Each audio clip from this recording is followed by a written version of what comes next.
Praise the Lord. என்னுடைய திருமணத்திற்கு முன்னாடி எனக்கு 20 இயர்ஸ் இருக்கும்போது எங்க வீட்டுல 2 உயிர் சேவன கட்டுனால இறந்துட்டாங்க. 2 பேர், இன்னும் 2 பேருக்கு உயிருக்கு ஆபத்து அப்படின்னு சொன்னதுனால அதுல இருந்து நாங்க அந்த சேவன கட்டுல இருந்து எப்படி விடுதலை ஆனோம், அப்படி என்னெல்லாம் நடந்தது, அதுதான் இன்னைக்கு நான் உங்ககிட்ட ஷேர் பண்ண போறேன். எங்க வீட்டுல நாங்க எங்க அம்மா அப்பாவுக்கு 9 பேர், அதுல 2 பேர் இறந்துட்டாங்க. மிச்சம் 7 பேர் தான் இப்ப நாங்க இருக்கோம். அந்த 2 பேரும் எனக்கு ஒரு 15-16 இயர்ஸ், எனக்கு 16 வயசு இருக்கும்போது என்னோட தங்கச்சிக்கு 10 வயசு, ஒரு தங்கச்சிக்கு, இன்னொரு தம்பிக்கு 17 வயசுல இறந்தான், ஒரு தங்கச்சி 10 வயசுல இறந்தா. அப்ப அந்த 10 வயசு தங்கச்சி இறக்குறதுக்கு முன்னாடி எங்க வீட்டுல சேவனை வச்சிருக்காங்கன்ட்டு தீ சட்டிக்காரங்களாம் சொல்லிருக்காங்க. அப்போ எங்க அப்பா அதெல்லாம் நம்பல. கடவுள் இருக்காரு, அவரு பாத்துக்குவாரு, அதெல்லாம் அப்படி ஒண்ணு கிடையவே கிடையாது அப்படின்னு அந்த நம்பிக்கையே அவங்களுக்கு கிடையாது அப்போ. ஆனா நாங்க கிறிஸ்தவங்க தான்.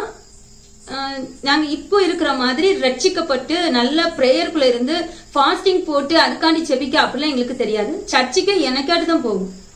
ஏன்னா அப்ப பிள்ளைங்க 9 பேருனா எங்க வீட்டுல அப்ப டிவிஎஸ் 50 ஒன்னு இருக்குன்னா 2 பேர் தான் அதுல போக முடியும், மிச்சம் எல்லாருமே நடந்து போகணும். அப்படிங்கும்போது நாங்க என்னைக்காட்டு ஒரு நாள் தான் சர்ச்சுக்கு போவோம். இப்படி சர்ச்சுக்கும் நாங்க வாரம் வாரம் போனது கிடையாது, அடிக்கடி போனது கிடையாது.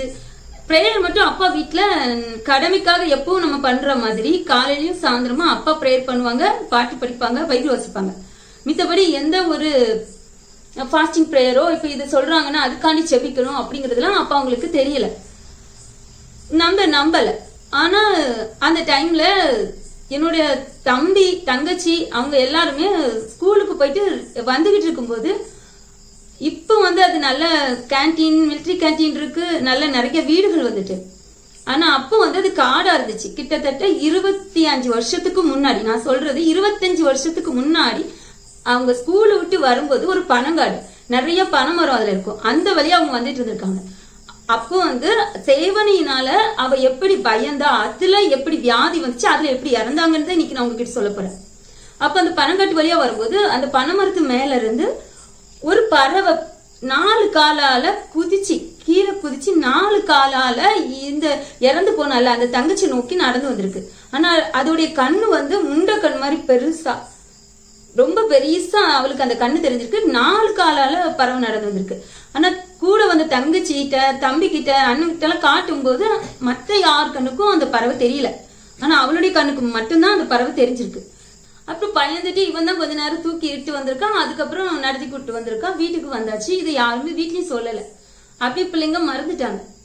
அது போக போக இவளுக்கு என்ன ஆகுது, ஒரே காய்ச்சல், தலைவலி, வயிறு வலி, காய்ச்சல், தலைவலி, வயிறு வலி. ஸ்கூலுக்கு போக முடியாத அளவுக்கு எப்ப பார்த்தாலும் உடம்பு சரியில்லாம வருது. சாப்பிடவே மாட்டான்.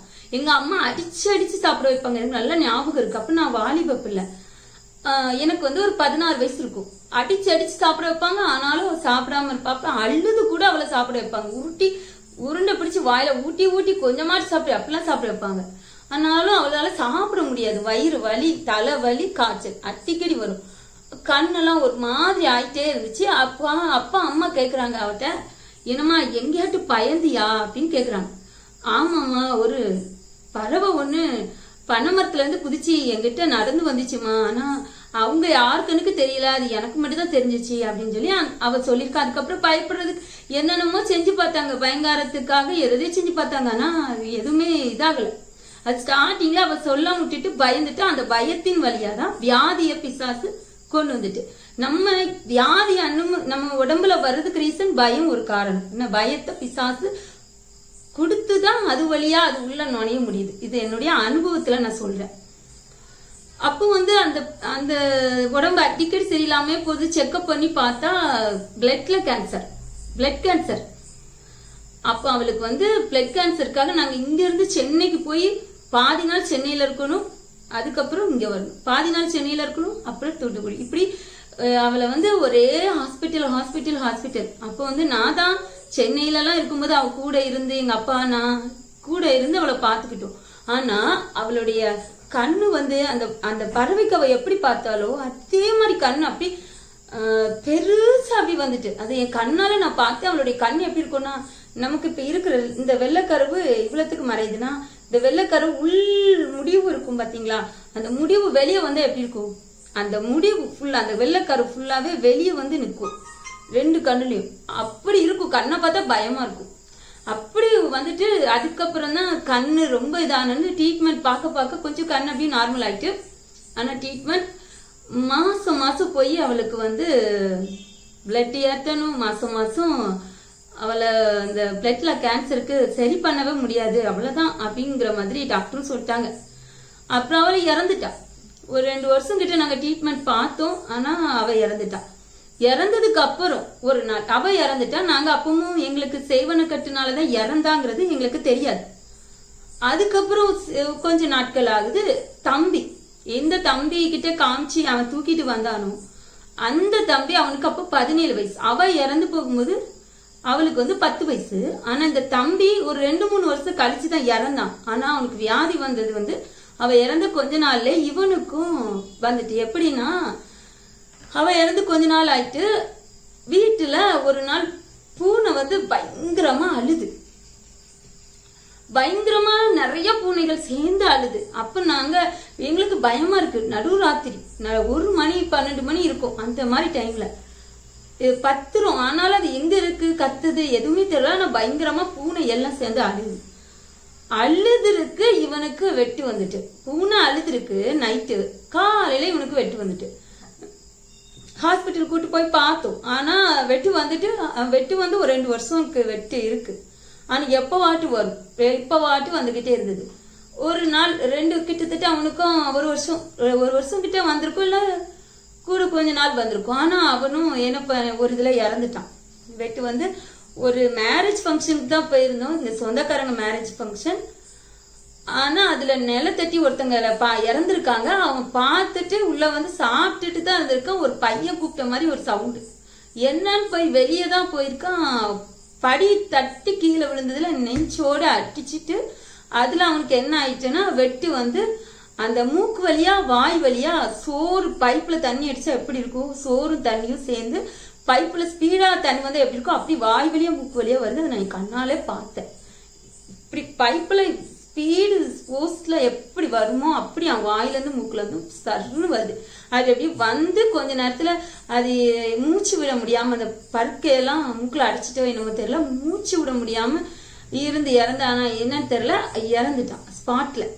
ஹாஸ்பிட்டல் கூட்டு போய் பார்த்தா இறந்துட்டான் அப்படின்னு சொன்னாங்க. அவன் இறக்கும்போது 17 வயசு. அந்த ஏரியா ஃபுல்லாவே அவனுக்கு ரொம்ப பிடிக்கும். இப்போ ஒரு 1 வீக்குக்கு முன்னாடி கூட அவனை பத்தி பேசி ஒருத்தங்க, சரி என் பிள்ளைகளுக்கு ஆம்பளை பிள்ளை இல்லை அப்படின்னு, அவன் தாய் மாமன் நான் தான் அப்படின்னு சொல்லுவான்னு சொல்லி கண்ணீர் வடிச்சு அழுதாங்க. அவ்வளோ ஒரு அந்த தெருவில் உள்ள அத்தனை அந்த ஏரியாவில் உள்ள எல்லாத்துக்குமே அவனை ரொம்ப பிடிக்கும். அவ்வளோ பாசமா இருப்பான் எல்லாத்துக்கிட்டையுமே. அப்படி அவனும் இறந்துட்டான். அவன் இறக்குறதுக்கு முன்னாடி என்ன நடந்துச்சு அப்படின்னா, எனக்கு வந்து நான் அப்போ ஸ்டார்டிங் ஏசப்பாவை ரொம்பவே அப்பதான் அண்டுறேன். எப்படின்னா, எனக்கு வந்து நான் ஒரு பிரசங்கம் கேட்கிறேன், சர்ச்சுக்கு போனப்போ ஒரு பிரசங்கம் கேட்கிறேன். பிரசங்கத்துல எனக்கு டச் ஆயிடுச்சு மனசு. எப்படின்னா, அதிகம் என்னை தேடுகிறவர்கள் என்னை கண்டடைவார்கள்னு ஒரு வசனம், அந்த வசனம் மூலமா பிரசங்கம் பண்ணாங்க. அப்ப அந்த பிரசங்கம் என் மனசை டச் பண்ணிச்சு. நான் அப்போ ஏசப்பா அதிகாலையில உங்களை தேடும் பொழுது கண்டடைவீர்கள் சொல்லிருக்கீங்க. நீங்க எனக்கு அதிகாலையில நான் ஜெபிக்கிறப்பா உங்களை தேடுறேன், ஆனா எனக்கு நீங்க வெளிப்படணும், எனக்கு தரிசனம் தரணும்னு சொல்லி நான் ஜெபம் பண்றேன். அதே மாதிரி அதிகாலையில இருந்து ஜெபிக்க ஆரம்பிக்கிறேன். அப்பதான் எனக்கு வந்து, நான் எங்க வீட்டுல டிவி ஓடும், எல்லாரும் பார்ப்பாங்க, நான் மட்டும் பெட்ரூம்குள்ள இருப்பேன், பார்க்க மாட்டேன். ஏசப்பா கிட்ட ப்ரேயர் பண்ணிட்டு இருப்பேன். அவ்வளவுக்குள்ள ஏசப்பாக்குள்ள நல்லா வந்த ஸ்டார்டிங் அது வந்து என்னுடைய உயிர் போற அந்த இதாதான் இருந்திருக்கு. பட் ஆனா என் தம்பிக்கு மாறி இருக்கு. ஆனா எனக்கு என் கனவுல என்ன தெரியும் அப்படின்னா, அது அப்பதான் ஃபர்ஸ்ட் டைம் நான் வந்து ஏசப்பாட்ட கேட்கிறேன் தரிசனம். அப்போ அதிகாலையில ஒரு நாள் இப்படித்தான் கனவுல வந்து, இந்த உலகத்துக்கே சொந்தக்காரர் ஒருத்தர், நடுத்தரத்து வயசு அவருக்கு இருக்கு, ஒரு 30 வயசு 35 வயசுக்குள்ள இருக்கும், இந்த உலகமே அவருக்கு தான் சொந்தம் அப்படி தெரியுது. அப்ப நிறைய பேர் போறாங்க. நானும் அந்த கூட்டமா போறேன். ஒரு ரூம் மாதிரி இருக்கு. அந்த ரூமுக்குள்ள போன உடனே, இதுதான் என் மகா இல்லன்னு ஏன் மகா வந்துட்டு, அந்த 2 வார்த்தையில ஒரு வார்த்தை, ரொம்ப வருஷம் ஆனதுனால எனக்கு அது தெளிவா ஞாபகம் இல்லை. இந்த 2 வார்த்தையில ஒரு வார்த்தை அவர் சொல்றாரு, இந்த உலகத்துக்கே சொந்தக்காரர் சொல்றாரு. அப்ப நான் என்னோட மைண்ட்ல என்ன நினைக்கிறேன்னா, இந்த உலகமே சொந்தக்காரர், இந்த உலகத்துக்கே சொந்தக்காரருக்கு நம்ம பிள்ளையா இருக்கும், ஆடம்பரமாவே வாழ முடியாதேன்னு அந்த நேரத்துல நான் திங்க் பண்றேன். ஆடம்பரமே வாழ முடியாதே அப்படி யோசிக்கிறேன் கனவுல. ஆனா காலையில எந்திரிச்சிட்டு யோசிக்க, உலகத்துக்கே சொந்தக்காரங்கன்னா எல்லாமே இருக்கும், நம்ம ஏன் ஆடம்பரமா வாழ முடியாதுன்னு யோசிச்சோம் அப்பெல்லாம் நான் நினைச்சேன். ஆனா அப்ப அதுக்கான அர்த்தம் எனக்கு தெரியல. ஆனா அதுக்கான அர்த்தம் என்னன்னா, தேவனுடைய ஊழியத்துக்கு அப்பவே என்ன தேவன் அழைச்சிருக்காரு. ஆனா நான் ஆடம்பரமா வாழ முடியாதுங்கிற மைண்ட் செட்ல இருக்கிற மாதிரி எனக்கு தோணுது. சரியா, அதுதான் உண்மையான அதுக்கு ஒண்ணு மீனிங். ஆனா அப்ப எனக்கு அது தெரியல. நான் ஏதோ இந்த தரிசனம்னு இது நினைக்க ஏதோ ஒரு கனவு நினைச்சிட்டு அதை அப்படியே விட்டுட்டேன். போக போக தான் நான் அதை தெரிஞ்சுக்கிட்டேன். அதுக்கப்புறம் நான் நல்லா ப்ரே பண்றேன், எல்லாமே பண்றேன். ஆனா எனக்கு தூக்கமே வராது நைட்டு. ஏன்னா அப்பதான் சேவனை கட்டு, ஒரு தங்கச்சி இறந்தாச்சு. ரெண்டாவது என்ன நோக்கி தான் அது உயிர் போராட்டம் எனக்கு தான் வந்தது. ஏன்னா என்னுடைய கனவுல தான் சிங்கம், புலி, யானை இது எல்லாமே என்ன அழிக்க வரும். ஆனா நான் அது எல்லாத்தையும் எசப்பா எசப்பா எசப்பான்னு சொல்லி அப்ப எல்லாத்தையும் ஜெயிச்சிருவேன். இது என்னுடைய கனவுல வரும். தூங்குவேன். தூங்கும்போது சவுண்டு, பாத்திரங்கள் டப் விழுந்த மாதிரி சவுண்டு கேட்கும். பக்கத்துல விழுந்த மாதிரி இல்ல, கொஞ்சம் தூரத்துல பாத்திரங்கள் டப் விழுந்த மாதிரி சத்தம் கேட்கும் என் காதுல. எனக்கு எந்திரிச்சிட்டு தூக்கம் வராது. ஏசப்பா ஏசப்பா ஏசப்பா நான் ப்ரேயர் பண்ணிட்டே இருப்பேன். இப்படி எனக்கு தூக்கம் வராதுன்னு சொல்லி பைபிள தலைக்குள்ள வச்சு படுப்பேன். ஏசப்பா போட்டோவை தலையில வச்சுட்டு அப்படியே வச்சு தூங்கி பார்ப்பேன். அப்பவும் எனக்கு தூக்கம் வராது. ஆனா எங்க அப்பா, நான் அப்ப கனவுலாம் நிறைய கண்டு எங்க வீட்டுல சொல்லுவேன். எனக்கு அப்ப பேரு என்னன்னா சொப்பனக்கார யோசிப்பு. கனவு எப்போ எனக்கு இப்படிலாம் வர ஆரம்பிச்சது அப்படின்னா, நான் ஏசப்பாக்குள்ள அந்த தரிசனம் கேட்டதுக்கு அப்புறம் தான் எனக்கு நிறைய கனவுகள்லாம் வர ஆரம்பிச்சு. கர்த்தர் எனக்கு வெளிப்படுத்துறாரு, ஆனா எனக்கு தான் புரிஞ்சிக்க சக்தி இல்லை. அப்படிதான் ஒரு வாட்டி கனவுல, அதாவது என் தம்பி இறக்குறதுக்கு முன்னாடி கொஞ்ச நாளைக்கு முன்னாடி நான் கனவுல கட்டில் இருக்கு, அதுக்கு கீழே தூக்குறேன். தூக்கும் போது எங்க வீட்டுல ஒரு டிவி ஸ்டாண்ட் இருக்கு. அந்த டிவி ஸ்டாண்ட்ல ஒரு இந்து சாமி உட்கார்ந்துகிட்டு இருக்கு. நான் கட்டிலிங்கில தூக்குறேன். ஒரு பிள்ளை அந்த சாமி கிட்ட அந்த பக்கம் போயிடுச்சு. இன்னொரு பொம்மை, அதாவது பிள்ளைய காட்டல பொம்மைய காட்டுது. ஒரு பொம்மை அந்த சாமி கிட்ட அந்த பக்கம் போயிடுச்சு. இன்னொரு பொம்மை சாமி கிட்ட போயிட்டு இருக்கு. இன்னும் 2 பொம்மை இந்த பக்கம், அதாவது நிறைய பொம்மைகள் இருக்கு. அதுல ரெண்டு பொம்மை மட்டும் அந்த சாமி எப்படி கையாட்டுதோ அதே மாதிரி இந்த பொம்மைகள் கையாட்டுது. அது இப்படின்னா அது இங்க வருது. அப்படி அந்த என்னெல்லாம் பண்ணுதோ இந்த 2 பொம்மை மட்டும் ஆடிக்கிட்டு இருக்கு. இதை நான் கனவுல காண்றேன். இது சேவனைய எசப்ப எனக்கு வெளிப்படுத்திருக்காங்க. எனக்கு புரிஞ்சுக்க முடியல. 2 உயிர், அதாவது நெருங்கிட்டு ஒரு உயிர் பக்கத்துல போயிட்டு, அதாவது என் தம்பி வியாதிப்பட்டுட்டா மரணம். அதுக்கப்புறம் தான் அவன் இறந்தது. கொஞ்ச நாள்ல இறந்துட்டான். அந்த கனவு கண்ட சில நாட்களுக்குள்ளே அவன் இறந்துட்டான். அதான் பக்கத்துல போனது காட்டுது. இன்னும் 2 உயிருக்கு ஆபத்து இருக்குன்னு தேவன் வெளிப்படுத்துறாரு. ஆனா அது எனக்கு புரிஞ்சுக்க அப்பெல்லாம் எனக்கு அந்த மைண்ட் இல்ல. ஆனா சில கனவுகள் அப்படியே கொஞ்சம் வித்தியாசத்துல நடக்கும்போது நான் அப்பெல்லாம் கனவு வந்தா ரொம்ப பயப்படுவேன். இப்போ ஒரு காரியத்தை குறிச்சு நான் யோசிச்சு படுத்தேன்னா, கனவு வரலன்னா தான் கலக்கம் இருக்கும். கனவு வரலன்னா அந்த காரியம் நடக்காது, நான் கேட்கிற காரியம் அப்படின்னு சொல்லி எனக்கு வரணும்னு யோசிப்பேன். ஆனா அப்போ அப்படி இல்ல, கனவு வந்தாலே பயம் வரும். அப்படி இருந்துகிட்டு இருந்தது. அதுக்கப்புறம் பாத்தீங்கன்னா என் தம்பி அப்படி இறந்துட்டான். இறந்ததுக்கு அப்புறம் ஒரு 10 நாள், கரெக்டா அவன் இறந்த 10 நாள் எனக்கு அதுக்கு முன்னாடி ஒரு சூனியம், அதாவது அதுக்கு முன்னாடி ஒரு நாள் கனவுல என்னன்னா, ஒரு குறி சொல்வாங்கல்ல, சூனியம் வைப்பாங்கல்ல, அந்த மாதிரி ஒரு பொம்பளை மாதிரி தெரியுது. அது என்னுடைய கையில ரெட் கலர்ல ஒரு புள்ளி இருக்கு. அந்த புள்ளிய பார்த்துட்டு, இந்த புள்ளி இருக்க கூடாது, இந்த புள்ளி இருக்கிற ஒன்ன கொல்லாம விட மாட்டோம் அப்படின்னு சொல்லி அது என்னை துரத்தி கொல்றதுக்காக யாரையோ அனுப்பி விடுற மாதிரி எப்படியோ தெரியுது. இது என்னுடைய கனவுல தெரியுது. ஆனா என் தம்பி இறந்த 10வது நாள் கரெக்டா என்னுடைய வரல அந்த சிவப்பு புள்ளி அப்படி வந்துட்டு.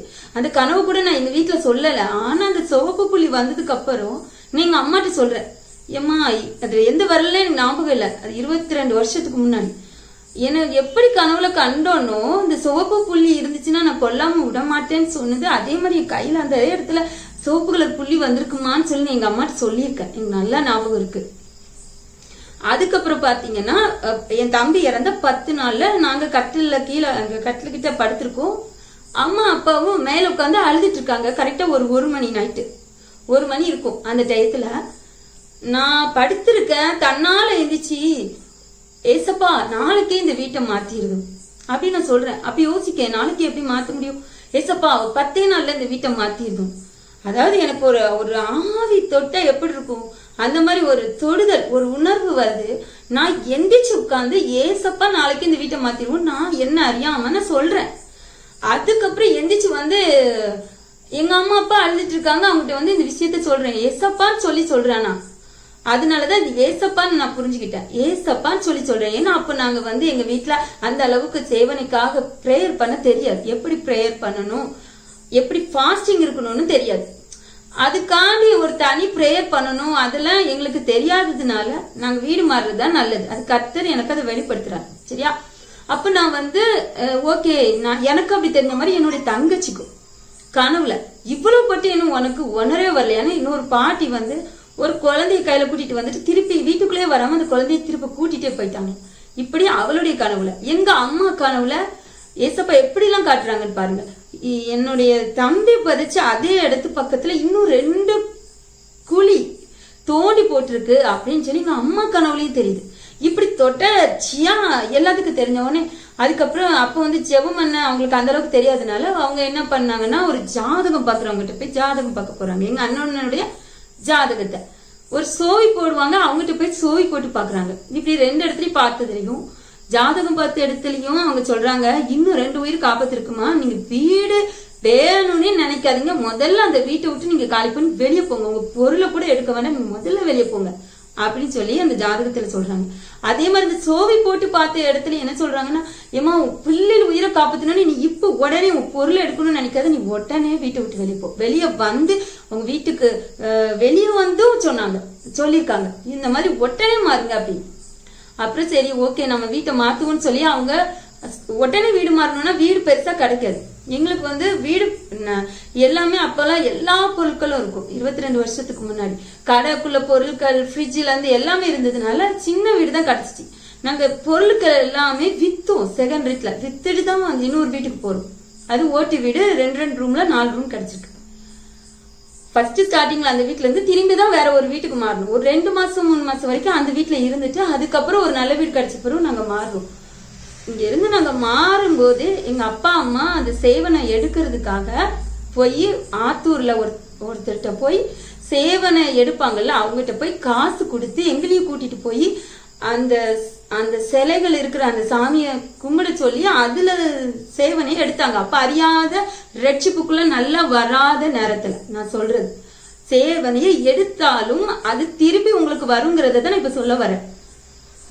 சேவனையை எடுத்தாச்சு ஆனாலும் என்ன ஆகுது, 1 மாசம் தான் நல்லா இருக்குது.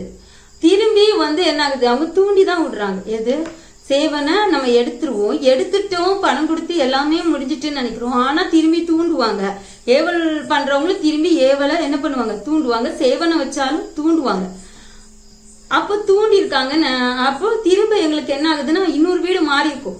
அந்த வீட்டுக்கு எப்போ இருக்கும், அந்த வீட்டுல போன உடனே என்ன ஆகுதுன்னா எனக்கு வந்து கழுத்து அப்படியே இருக்குது. ஃபேன் வந்து அந்த காத்து உள்ள இறுக்கி நம்மள தொண்டை இருக்குன்னா எப்படி இருக்கும், மூச்சு போகாத அளவுக்கு இருக்குதுன்னா எசப்பா எசப்பா எசப்பா எசப்பா எசப்பா பகல்ல படுத்திருந்தாலும் இருக்கும்.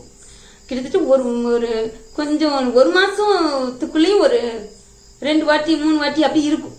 அப்படி பயங்கரமா இறுக்கி சாகுற நிலைமைக்கு வந்துடும். எசப்பா எசப்பா எசப்பான்னு அதுல மீண்டு வெளியே வருவேன். அது மாதிரி ஒரு இருள் வந்து அமுக்கும். இது எனக்கு நடந்தது.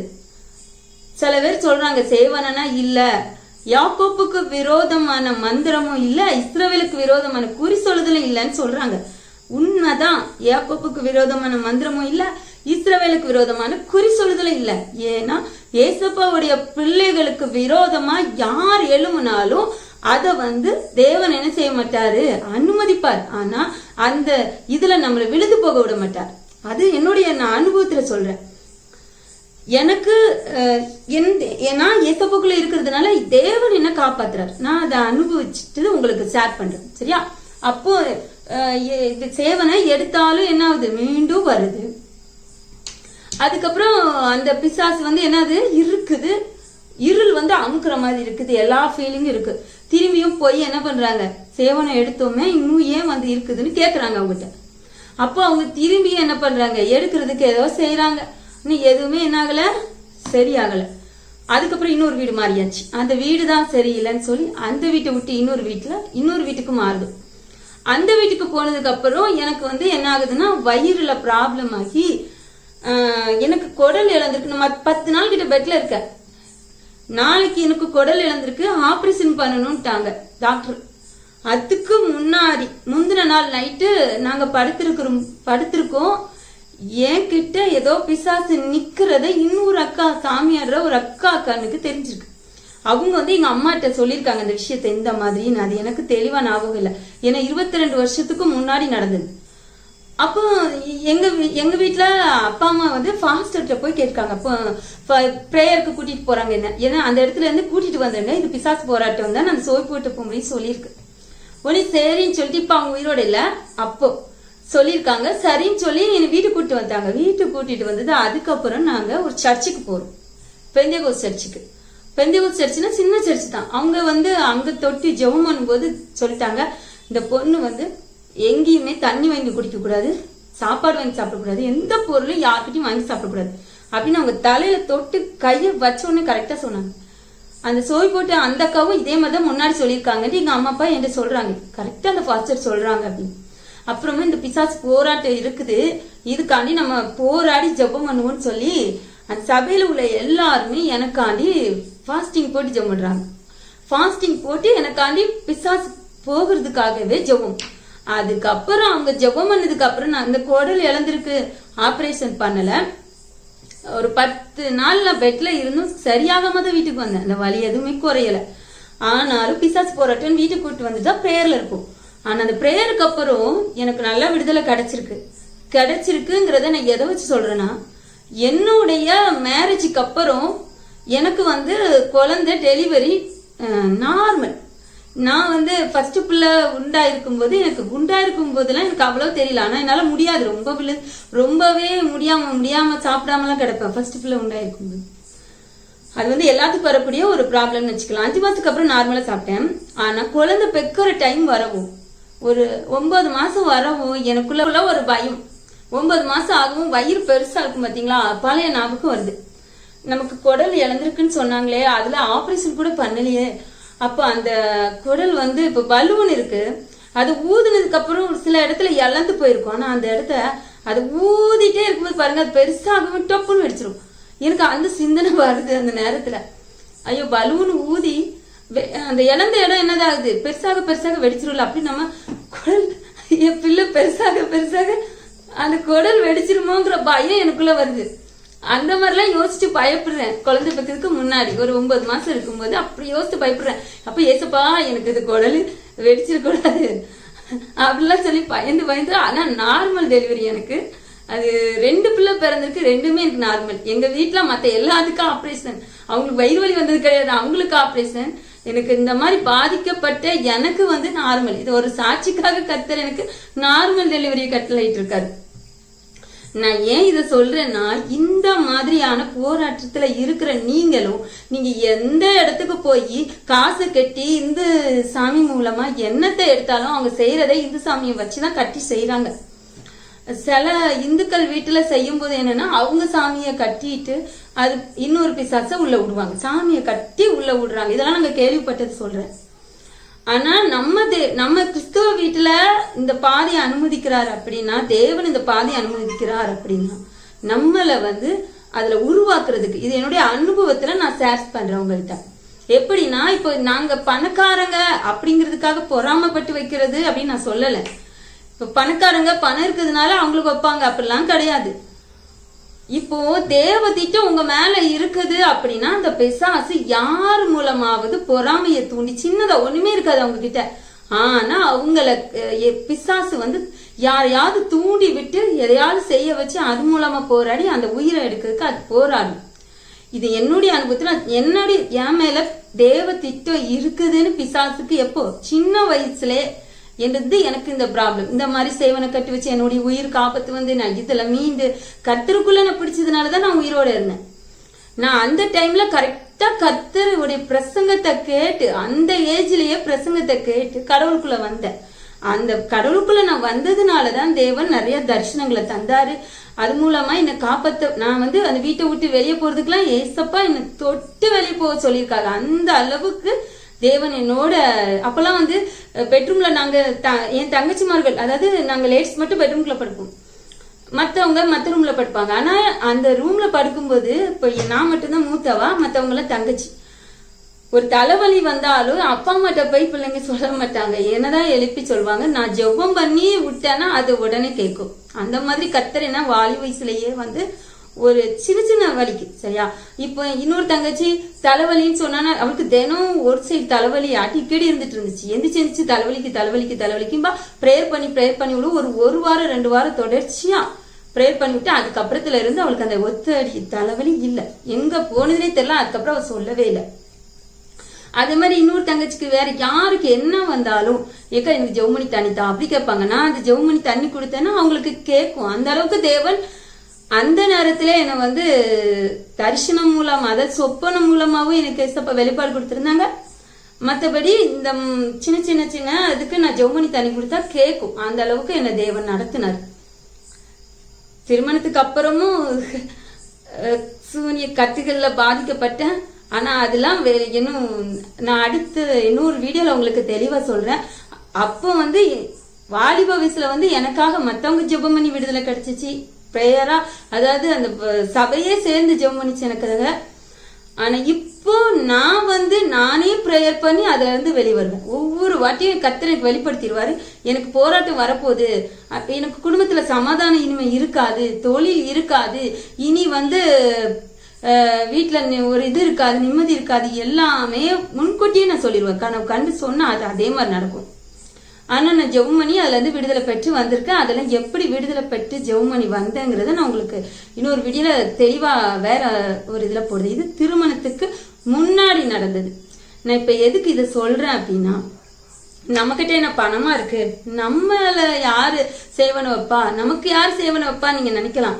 உங்ககிட்ட தேவ திட்டம் இருந்தாலும் சேவனை வைப்பாங்க. அது உங்களுக்கு அது ஒரு பழக்குவிக்குதல். அதாவது எப்படின்னா, அப்பதான் நீங்க பிரேயர் பண்ணுவீங்க, அதிகமா பிரேயர் பண்ணி கர்த்தருக்குள்ள வந்து அந்த யுத்தம் பண்ணி ஜெயிக்கக்கூடிய அளவுக்கு உங்களை கர்த்தர் உருவாக்குறாங்க சரியா. இப்போ நான் இந்த பாதையை அனுமதிச்சதுனாலதான் என்னால நல்லா பிரேயர் பண்ண எனக்கு தெரியுது, பிரேயர் பண்ண முடியுது. என்னுடைய சாட்சி இன்னும் நிறைய பேருக்கு ஒரு உயிர்ப்பிக்கிற சாட்சியா இருக்கும். நம்பிக்கையற்று போயிருக்கிறவங்களுக்கு அவங்களுக்கு நம்பிக்கை வரக்கூடிய சாட்சியா இருக்கும். அதுக்காக என்ன இந்த பாதையில அவர் நடத்தியிருக்காரு. இப்போ தாவீதை எடுத்துக்கோங்க, ராஜாவா அபிஷேகம் பண்ணிட்டாங்க.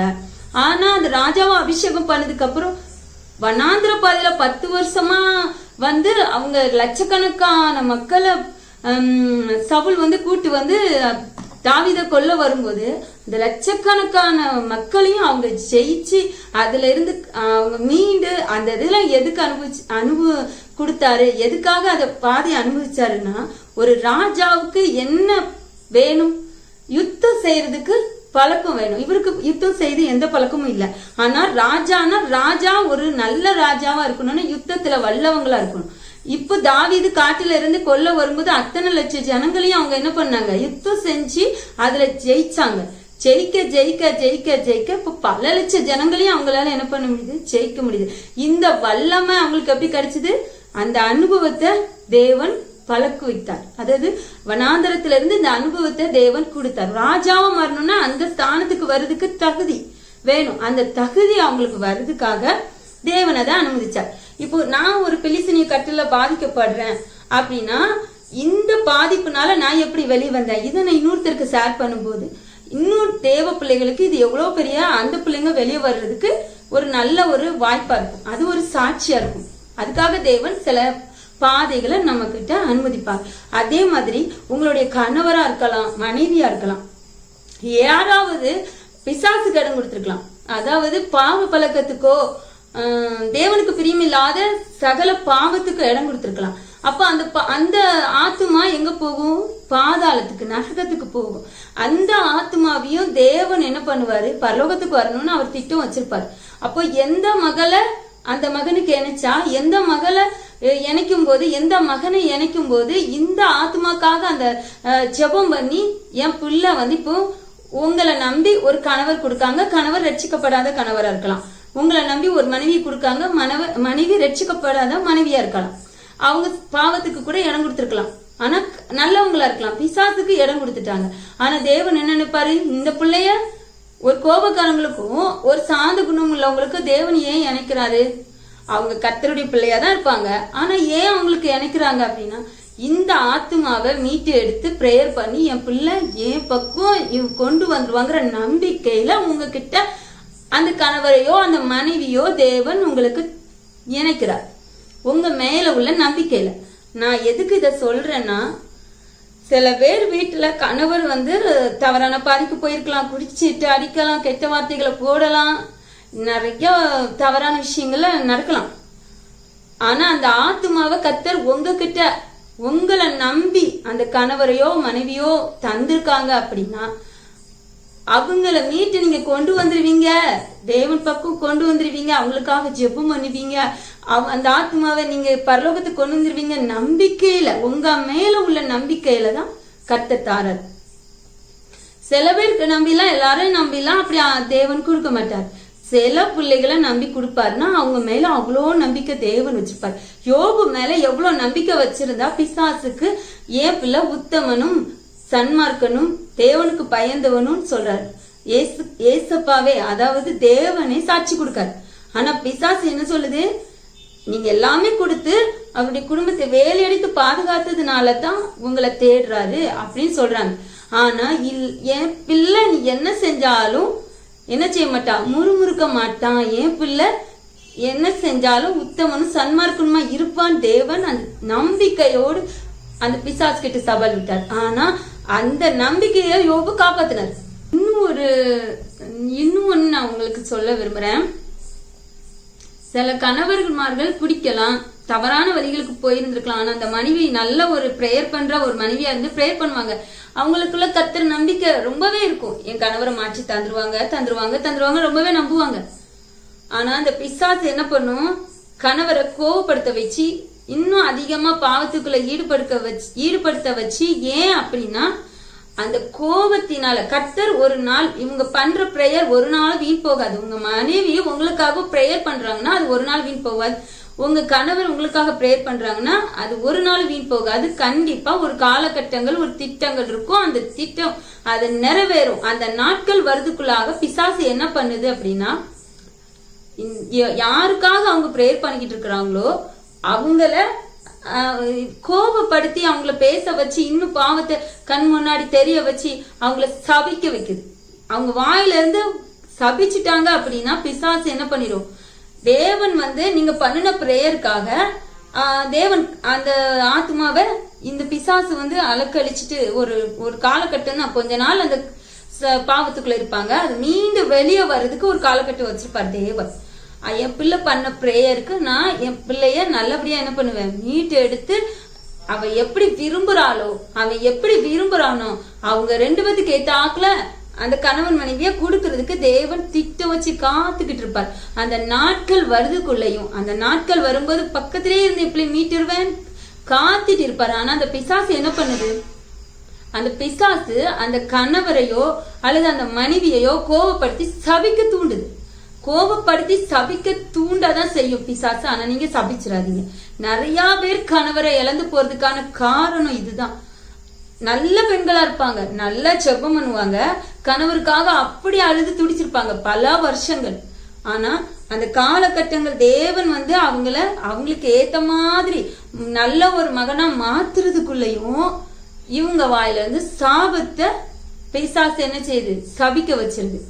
இவங்க நல்லவங்களா இருக்காங்க, உத்தமர்களா இருக்காங்க, அவங்களுடைய வாய் வார்த்தைப்படி நடக்கும். சபிச்சா அந்த சாபம் ஏன்னா அவங்க பாத்திரவானா இருக்காங்க.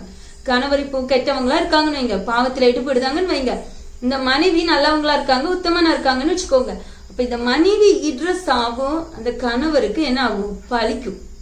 அப்போ பிசாசு இந்த சாபத்தை சொல்றதுக்கு திட்டணும் சபிக்கணும்னு அந்த கோபத்தை தூண்டி விடுது பிசாசு. தூண்டி விட்டு இவங்க சபிச்சிருந்தாங்க. சபிச்ச உடனே நடக்காது. சில அந்த தேவன் அந்த பிள்ளைய எப்போ நல்லபடியா மாத்தணும்னு வருவாரோ பிசாசு அப்போ அந்த உயிரை எடுத்துட்டு போயிரு. இவங்க சபிச்சுட்டாங்க, சபிச்ச உடனே அந்த உயிர் என்ன ஆகுது? பிசாசுக்கு சொந்தமாயிடுது. ஏன்னா இவங்க வாய் வார்த்தையின்படி, நம்மளுடைய வாயின் வார்த்தைப்படிதான் நடக்கும். நாவின் அதிகாரத்துல வல்லமை அவ்வளோ இருக்கு. தேவன் வார்த்தையாலதான் பூமியை படிச்சார், வானத்தை படிச்சார், எல்லாத்தையுமே வார்த்தையாலதான் படிச்சார். அந்த வார்த்தைக்கு அவ்வளவு வல்லமை இருக்கு. இப்போ அவங்க பாவமே செய்யல, எந்த ஒரு தப்பு செய்யல அப்படின்னா இவங்க சபிச்சா அது பலிக்காது. ஆனா அவங்க பாவத்துக்குள்ள இருக்காங்க அப்படின்னா, இவங்க நல்லவங்களா இருக்காங்கன்னா இவங்க சபிக்கிறது அவங்களுக்கு பலிக்கும். அதுதான் நான் சொல்ல வரேன். அப்போ உங்களை கோபப்படுத்தி சபிக்க தூண்டும் பிசாசு. தயவு செய்து நீங்க சபிச்சிடாதீங்க. இது வரைக்கும் நீங்க சபிச்சிருந்தாலும் இனி சபிச்சதுக்காண்டி என்ன மன்னிச்சிருங்கப்பா, என்ன மன்னிச்சிருங்க, அந்த சாபம் நடக்க கூடாதுன்னு நீங்க ஜெபம் பண்ணுங்க.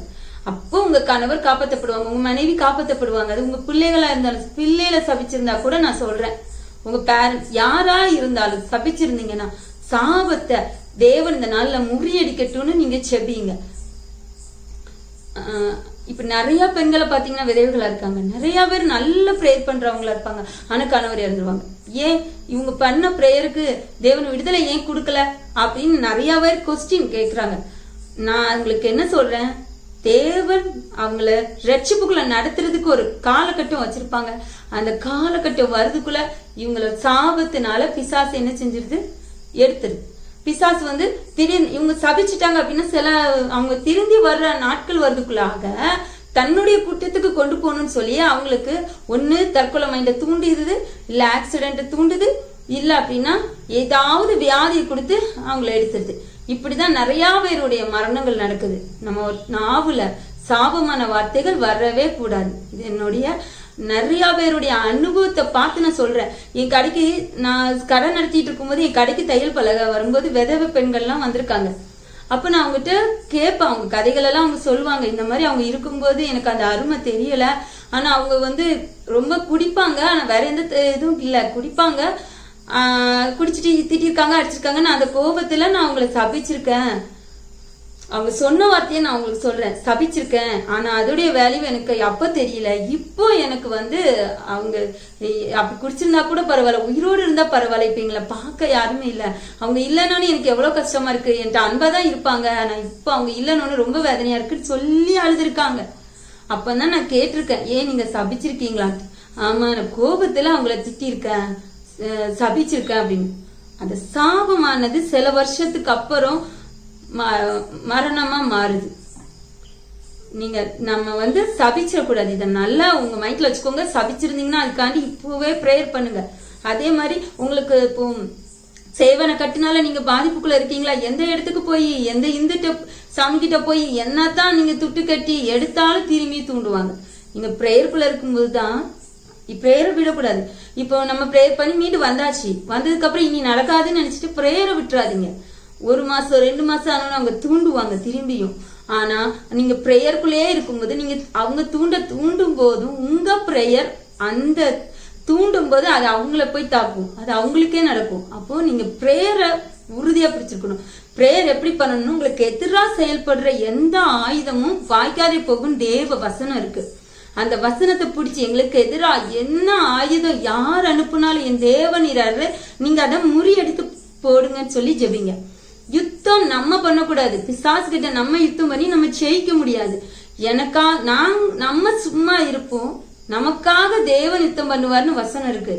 நீங்க அதை சொல்லுங்க, ஏசப்பா நாங்க எங்களால யுத்தம் பண்ண முடியாது, ஆனா உங்களால எங்களுக்காக யுத்தம் பண்ண முடியும். ஏசப்பா எங்களுக்காக நீங்க யுத்தம் பண்ணுங்கன்னு ஜெபம் பண்ணுங்க. தேவன் யுத்தம் பண்ணி தான் நம்மளால ஜெயிக்க முடியும். ஜெயம் கர்த்தரால மட்டும்தான் வரும். நீங்க அதை மைண்ட்ல வச்சு தேவன் யுத்தம் பண்ணணும்னு ஜெபிங்க. அப்புறமா பழி வாங்கணுங்கிற எண்ணங்கள் நமக்குள்ள வரக்கூடாது. ஏன்னா பழி வாங்குற எண்ணம் நமக்குள்ள வந்துட்டு அப்படின்னா பிசாசு தான் கிரியை செய்யும். இப்போ பொறாம வந்தாலோ பழி வாங்குற எண்ணங்கள் வந்தாலோ தேவன் நம்மளை விட்டு விலகிடுவார். அவர் கிரியை செய்யவே முடியாது. நமக்குள்ள பாவ பழக்கங்கள் இருந்தாலும் அவர் கிரியை செய்ய முடியாது. நம்ம தேவனுடைய பிள்ளையா இருந்து செபிக்கும் பொழுதுதான் தேவன் கிரியை செய்ய முடியும், பிசாசை எதிர்த்து ஜெயிக்க முடியும். பொறாமை நிமித்தம் அது தேவன் அதை அனுமதிக்கிறார் அப்படின்னா அது சவுலுக்குள்ள தேவன் அந்த பொல்லாத ஆவிய அனுமதிக்கிறார். தேவ ஆவி இந்த பொறாமை நிமித்தம் வெளியே விலகிட்டு, அது தெளிவா வசனத்துல இருக்கு. அதனால நான் என்ன சொல்றேன், உங்களுக்குள்ள பழி வாங்குற எண்ணம், பொறாமைகள், பொல்லாத பாவங்கள் எது இருந்தாலும் நீங்க ஒப்பு கொடுத்து ஜெபிக்கும் போதுதான் தேவன் யுத்தம் பண்ண முடியும், தேவன் கிரியை செய்ய முடியும். நான் எவ்வளவு ஜெபம் பண்ணாலும் என் ஜெபம் கேட்கப்பட மாட்டேங்குதேன்னு சொன்னீங்க அப்படின்னா காரணம் அதுதான். நம்ம சவுல் இடத்துல பாருங்க, பொறாமை நிமித்தம் தேவ ஆவி விலகிட்டு அந்த பொல்லாத ஆவி அவனுக்குள்ள வந்ததுன்னு வசனம் தெளிவா இருக்குது. பொறாமையில வந்தது அந்த பொல்லாதாவி. அந்த பொல்லாதாவி வந்ததுக்கு அப்புறம் அவன் கொலை செய்யறதுக்காக பல லட்ச ஜனங்களை கூட்டிட்டு போய் கொல்றதுக்காக அவ்வளவு பொல்லாதவனா அந்த மாறுதான். அந்த பொல்லாதாவி அவனுக்குள்ள போனதுனால நீங்க ஜெபிக்கும் போது உங்களுக்கு எதிராக யாரு இருந்தா கூட அவங்கள சபிச்சோ இது பண்ணியோ ஜெபிக்காதீங்க. தேவன் அவங்களுக்கு நீங்க எதிர்பார்க்காத விதத்துல தேவன் கொடுக்கறது பெரிய அடியா இருக்கும். ஆனா நீங்க தேவன் கிட்ட உங்க பாவமா இருந்தாலும் எதா இருந்தாலும் சாப வார்த்தையா இருந்தாலும் நீங்க அதை சொல்லி ஜெபிச்சு நல்லா அழுது ஜெபம் பண்ணுங்க, கண்ணீரோடு ஜெபம் பண்ணுங்க. அந்த ஜெபம் தான் கேட்கப்படும். உங்ககிட்ட அந்த சேவனை கட்டு இருக்குன்னா அதுக்காண்டி இன்னும் போராடி ஜெபிக்கணும்.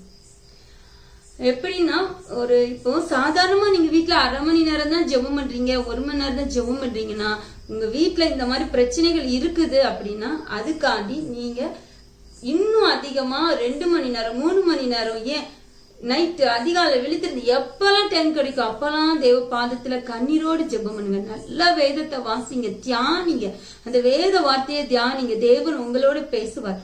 இப்படி நீங்க இந்த வேதத்திலேயே நீங்க பிரியமா இருக்கும்போதுதான் பிசாசால உங்களை மேற்கொள்ள முடியாது. இந்த வார்த்தையை நீங்க உச்சரிச்சு ஜெபம் பண்ணுங்க. எங்களுக்கு எதிரா யார் பில்லி சூனிய கட்டுகளை வச்சிருந்தாலும் அல்லது எந்த ஏவல் பிசாசா இருந்தாலும் மாய மாந்திரங்கள் எதுவா இருந்தாலும் முகமத்தெல்லாம் வைக்காங்க, இதெல்லாம் உண்டு, இதெல்லாம் நஜம், அதை எல்லாம் என்ன உங்களுக்கு வச்சிருக்கிற மாதிரி தெரியுதோ அந்த வார்த்தையை சொல்லி இப்படி எது எங்களுக்கு எதிராக இருந்தாலும் ஏசப்பா நீங்க அதை முறியடித்து போடுங்க. அந்த பிசாசுகளை நீங்க சுட்டி எரிச்சிருங்க. ஏசு கிறிஸ்துவின் நாமத்தினால அந்த பிசாசை நாங்க சுட்டி எரிக்கிறோம்னு சொல்லி நீங்க ஒவ்வொரு வார்த்தையும் உச்சரிக்கணும். இயேசுவின் ரத்தம், உங்க ஏசப்பா ஒரு ரத்தத்தை நீங்க உச்சரிச்சுட்டே இருங்க. ஏசப்பா உங்க ரத்தம் எங்களுக்காக தான் நீங்க ரத்தம் சிந்துனீங்க, அந்த ரத்தம் ஜெயம் பெறணும். ஏசப்பா அந்த ரத்தத்தை எங்கள் மேல விட்டுருங்க. அந்த வியாதி, அதனால வியாதி வரும். அந்த வியாதி உங்களுக்குள்ள இருந்தாலும் இந்த ரத்தத்தை உங்க மேல ஊற்றுறேன்னு சொல்லி இயேசு கிறிஸ்துவின் ரத்தத்தை என் மேல ஊற்றுறேன்னு சொல்லுங்க. யாருக்கு எந்த பகுதியில வியாதி இருக்கோ அந்த பகுதியில அதை ஊற்றுறேன்னு சொல்லி அந்த ரத்தத்தை உச்சரிச்சு, இயேசுவே உங்க ரத்தம் எனக்குள்ள ஊற்றிருக்க, நீங்க எனக்கு விடுதலை தாங்க, உங்க ரத்தம் ஜெயம் பெறட்டும், உங்க ரத்தம் எனக்கு விடுதலை தரட்டும் சொல்லி வியாதி இருந்தாலும் அதுக்காண்டி ஜெபம் பண்ணுங்க. ஏன்னா பில்லி சூனிய கட்டுனால வியாதி வரும், நான் அனுபவத்துல சொல்றேன். அதனால மரணங்கள் வரும். அதனால எத்தனையோ குடும்பங்கள் பிரிஞ்சே போயிருக்கு, சமாதானம் இல்லாம இருக்கும், தொழில் இல்லாம இருக்கும், நஷ்டத்துக்கு மேல நஷ்டம் வரும். பில்லி சூனிய கட்டுனால எத்தனையோ பேருக்கு குழந்தை இல்லாம இருக்கும். இதெல்லாம் நிறைய, இப்படி இருக்கக்கூடாது, குழந்தை இருக்கக்கூடாது அப்படிலாம் வைக்கிறது இருக்கு, நிறைய இருக்குது. பில்லி சூனிய கட்டு சாதாரண விஷயம் இல்லை. அதனால பாதிக்கப்பட்டவங்களுக்கு தான் அந்த வழி தெரியும். அதுக்காண்டி நீங்க போராடி ஜெபிக்கணும். சும்மா 4 நாள் ஜெபம் பண்ணிட்டு விடுதலை கிடைச்சிட்டு விட்டுறாதீங்க.